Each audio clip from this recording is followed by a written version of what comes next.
It's been 2 years since the infamous January 6th rally for President Trump. The subsequent rioting at the U.S. Capitol has become one of the most prosecuted events in U.S. history.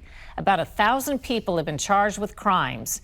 One side claims it was an insurrection, a bigger threat to America than the 9/11 Islamic extremist terrorist attacks that killed nearly 3,000. Another side claims Trump supporters have been unfairly targeted. Today, we look at a little reported facet of the fallout after J6. FBI. Yes. You can't step out with us, please, sir. March 4th, 2021. Surveillance video shows FBI agents, weapons drawn, surrounding the Texas home of Trennis Evans. Looked like a dozen agents around your house. Oh, it's a lot more than that, yeah. So there was 20-plus agents there. They had snipers. They had vehicles to block it off the street. I mean, it was insane. And your 13-year-old son is out on the front deck with his hands up. Yeah. That's his son, blue shirt, hands up. Considering the presence of a small army from the FBI, you might think Evans was a vicious criminal, armed and dangerous. In fact, he had no history of violence. This was his crime. He's in the yellow hat, climbing through a window to enter the U.S. Capitol in Washington, D.C. on January 6th. People were coming out of the building saying the police are letting us in. You can go in. You just walk around. Everybody's taking videos. It's fine. In videos, you can hear Evans as he holds his camera at his chest and urges fellow protesters to be peaceful. Most were. Do not harm the police. Do not hurt the buildings. Do not destroy your own property. I took to the megaphone. We back the blue. We support the police. Don't break, don't damage, don't harm, don't steal. This is a peaceful protest. Evans says the FBI had paid him a friendly visit just after January 6th. He offered his full cooperation. They said they'd be in touch. Yes. FBI. So he was shocked by the armed raid on his home weeks later. I mean, this was all part of the shock and awe they promised everybody. It wasn't only shock and awe in how they came to your house. It was shock and awe in the charging, too. Shock and awe across the board. Evans is one of many who questioned the overnight come-from-behind victory for Joe Biden. Tens of thousands attended the massive pro-Trump rally on January 6th. I know that everyone here will soon be marching over to the Capitol building to peacefully and patriotically make your voices heard. Today we will... I didn't go there for an insurrection. Where's my gun? You mean the most armed populace on the face of the planet came for an insurrection? You know, by percentage, it came for an insurrection. I didn't bring any firearms. Normally, the public has the right to watch Congress. But with overwhelming masses and fears of violence, the Capitol was made a no-go zone. Crowds pushing past barriers were breaking the law. There's little dispute over prosecuting violent rioters.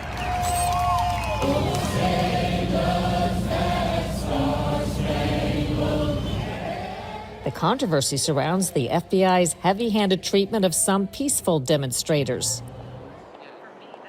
Stephen Friend is among more than a dozen FBI agents reported to be blowing the whistle on the agency's alleged political bias.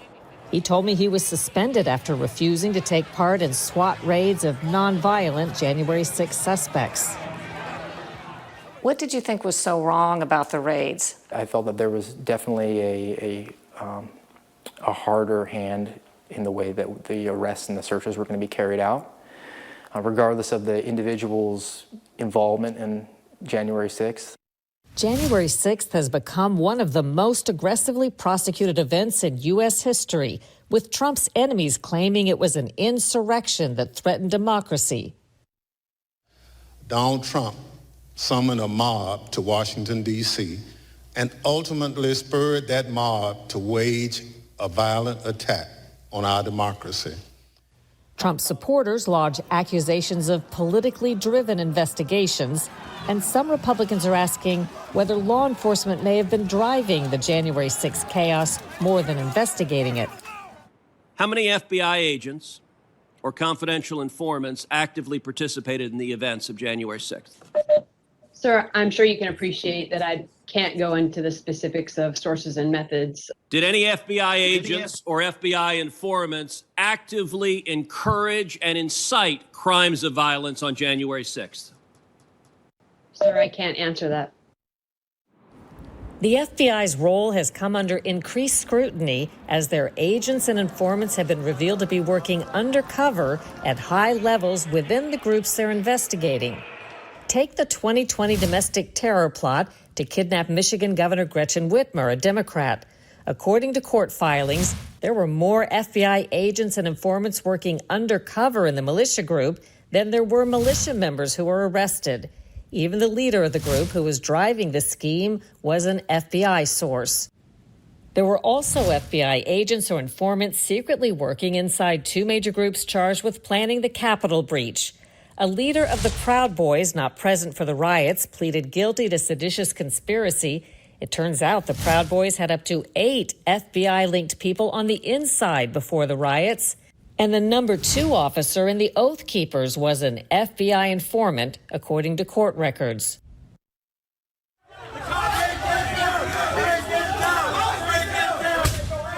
Full Measure has reviewed video evidence with more than a dozen current and former FBI agents and law enforcement officials. They've flagged what they see as behavior among both law enforcement and people dressed as protesters that merits further investigation. We wanted to ask the FBI about all of this, but they wouldn't agree to an interview. At congressional hearings, FBI Director Christopher Wray has repeatedly declined to say much about the role of FBI agents and informants on January 6th. But to the extent that there's a suggestion, for example, that the FBI's confidential human sources or FBI employees in some way instigated or orchestrated January 6th, that's categorically false. Did you have confidential human sources dressed as Trump supporters inside the Capitol on January the 6th prior to the doors being open? Again, I had to be very careful. It should be a no.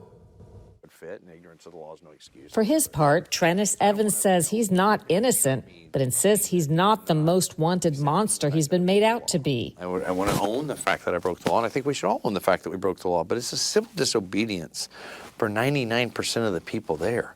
For the 90% of the people that went in that building, it's like a civil disobedience issue. Step over here for me, please. After the drama of the FBI raid, Evans ended up pleading guilty to simple misdemeanors, entering and remaining in a restricted building. In November, he was sentenced to 20 days in a minimum security prison. Forever tarred as an insurrectionist, a label that he says is woefully misapplied. The Democrat-led congressional investigation of January 6th recently recommended criminal charges against former President Trump. A special counsel appointed by President Biden's attorney general is overseeing 2 other federal investigations into Trump.